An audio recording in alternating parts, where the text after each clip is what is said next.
না না, সে তো রাজাকারের বাচ্চা। রাজাকার রাজাকার খেলার দিন শেষ। টকশো কিংবা সামাজিক অনুষ্ঠানে সবখানে মতের মিল না হলেই যাকে তাকে বেয়াদব, রাজাকার ও অভদ্র বলতেন মানিক চৌধুরী। আমাদেরকে কি বলে? মৌলবাদী বলে। মৌলবাদী রাজনীতিকে যারা বিএনপি জামাতে করার যতই না ষড়যন্ত্র করুক, আমরা ভয় পাই না। রাজাকার রাজাকার খেলার দিন শেষ।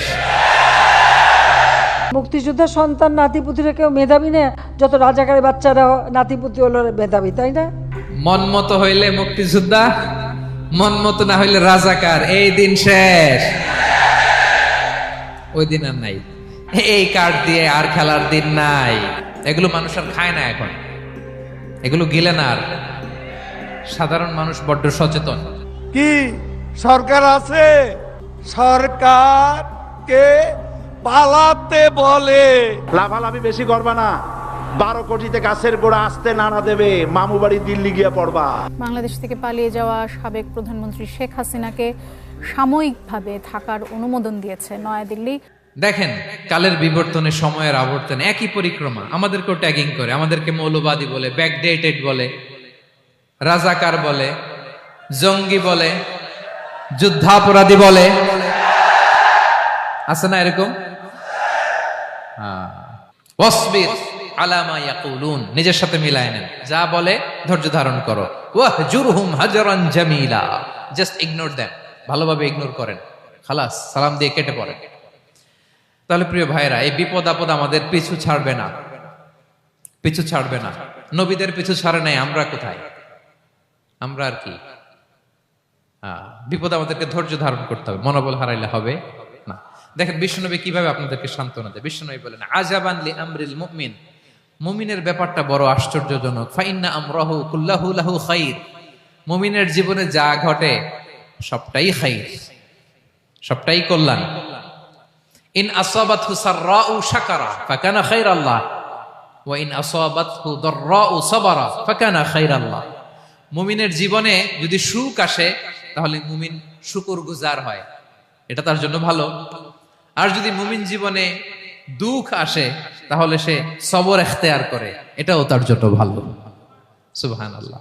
তাহলে দেখেন, আমরা হয় সুখে থাকি নয় দুঃখে থাকি, ঠিক কিনা বলেন? তাহলে সুখের সময় আমরা শুকর করি, কি করি? শুকরগুজার হই। শুকরিয়া করাও একটা ইবাদত, শুকরিয়া করাও কি? আর দুঃখের সময় আমরা সবর করি, সবর করাটাও একটা। তাহলে আমাদের পুরো জীবনটাই ইবাদত, পুরো জীবনটাই সুখের সময় শুকর আর দুঃখের সময় সবর। আওয়াজ করে বলেন, সুখের সময় শুকর আর দুঃখের সময়। এই দুই ইবাদত মুমিন জীবনে চলমান, কন্টিনিউয়াস, একটা উইন উইন সিচুয়েশন। কি বলেন? উইন উইন হয়ে গেল না? যেই পরিস্থিতিতেই থাকে আমাদের জন্য লাভ। আল্লাহু আকবার। তাহলে প্রিয় ভাইরা, এটাই জীবনের বাস্তবতা। সবর আমাদেরকে ইখতিয়ার করতে হবে, হতাশ হওয়া যাবে না। অনেকে আমরা অল্পতে হতাশ হই। এই যে আমরা ধৈর্য ধারণ করছি, এর ফল পাচ্ছি না।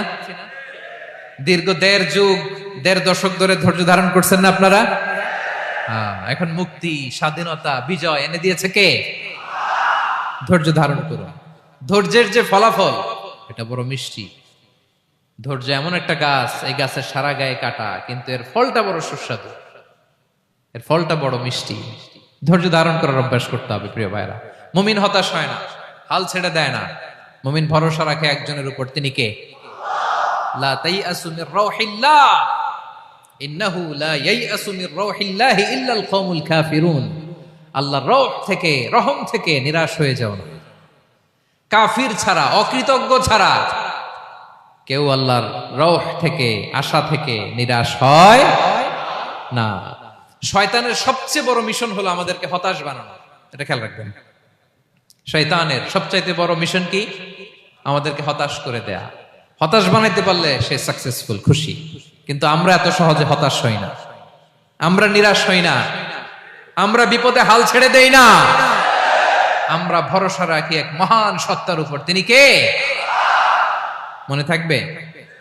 বিপদ আসলে ভেঙে পড়বেন, ভিসা না হইলে কান্নাকাটি শুরু করবেন, ব্যবসায় লস হইলে হাউমাউ, দেশ থেকে কোনো দুঃসংবাদ আসলে হতাশ হবেন।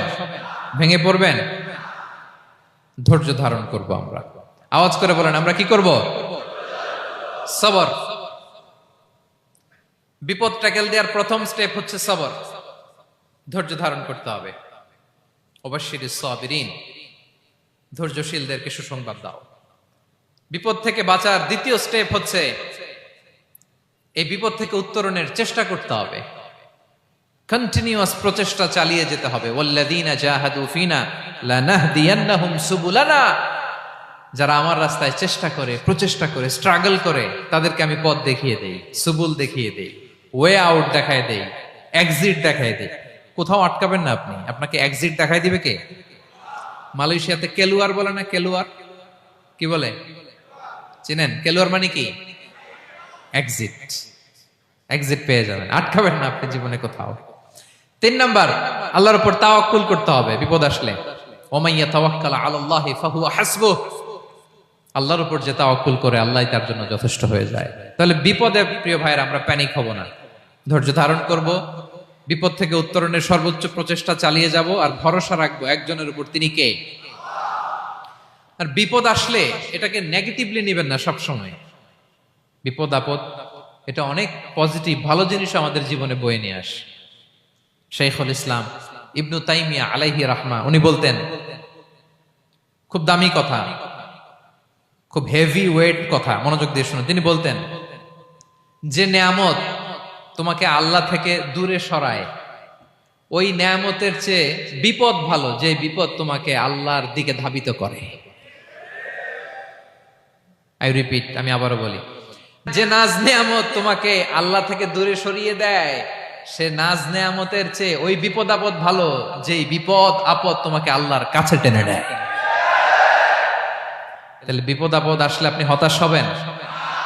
আর কখনো দুঃখ করবেন? মোয়ারের ভাইয়েরা, আর মন খারাপ করবেন? আপনি খেয়াল করে দেখেন, বিপদ আসলে আমরা আল্লাহরে ডাকি বেশি।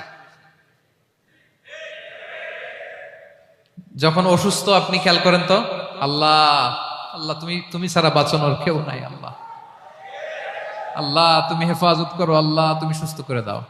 যখন লাইফ থ্রেট, দেখেন আপনি গুম হয়ে যেতে পারেন, আপনার কারাবন্দী করতে পারে, এরকম একটা বিপদের মধ্যে আছেন, তখন খেয়াল করেন তো আল্লাহর সাথে আপনার কানেক্টিভিটি, রিলেশনশিপটা কতটা ডেভেলপ হয়। কারণ বিপদে পড়লে আমরা আল্লাহরে ডাকি বেশি। তাহলে বিপদ আপদেরও কিছু পজিটিভ সাইড বা দিক আমাদের জীবনে আছে না নাই? অনেক পজিটিভ দিক আছে, কয়েকটা শেয়ার করি। 1 নাম্বার, আল্লাহ 1 নাম্বার পজিটিভ সাইড তো বললাম, ইমাম ইবনু তাইমিয়া যেটা বললেন। এরপরে হচ্ছে মাঝে মাঝে আল্লাহ তাআলা আমাদের মর্যাদাকে আপগ্রেড করতে চায়, এলিভেট করতে চায়। আপনি ধরেন কোন একটা এয়ারলাইন্সের রেগুলার প্যাসেঞ্জার টিকিট কাটেন, মাঝে মাঝে হঠাৎ করে দেখবেন কাউন্টারে গেলে তারা বলে you are upgraded to business class, অথবা you are upgraded to first class. যেহেতু রেগুলার প্যাসেঞ্জার, অনেক মাইলস জমা হয়েছে, আপগ্রেড করে দেয়। আল্লাহ তাআলা মাঝে মাঝে চায় তিনি আমাদের মর্যাদাকে, র্যাঙ্ক এটাকে আপগ্রেড করবেন, কিন্তু আমার যে আমল আখলাকের অবস্থা, ওইটা দিয়ে ওই আপগ্রেড র্যাঙ্কে যাওয়ার সুযোগ নাই। বুঝতেছেন কথা? আল্লাহ চায় আমার লেভেল একটু আপ করতে, কিন্তু আমার আমলের যে অবস্থা, এতে আমি ওখানে যাই না। তখন আল্লাহ কিছু বিপদ আপদ দিয়ে, পরীক্ষা দিয়ে বান্দাকে টেস্ট করে। ওই পরীক্ষায় যদি উত্তীর্ণ হন, সাথে সাথে আল্লাহ তাআলা আপনার লেভেল বা র্যাঙ্ক আপগ্রেড করে দেয়। সুবহানাল্লাহ পড়বেন না? তাহলে লাভ না লস? আওয়াজ করে বলেন, লাভ না লস? মুমিন জীবনের সব লাভ।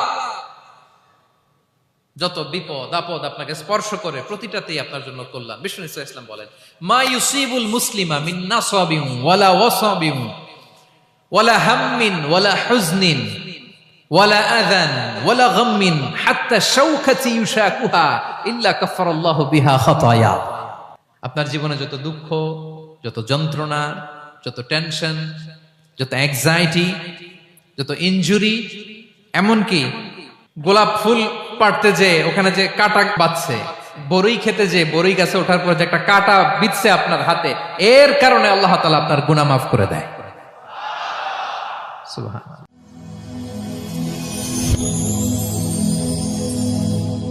Rose TV 24. Enjoy by listening to the Holy Quran.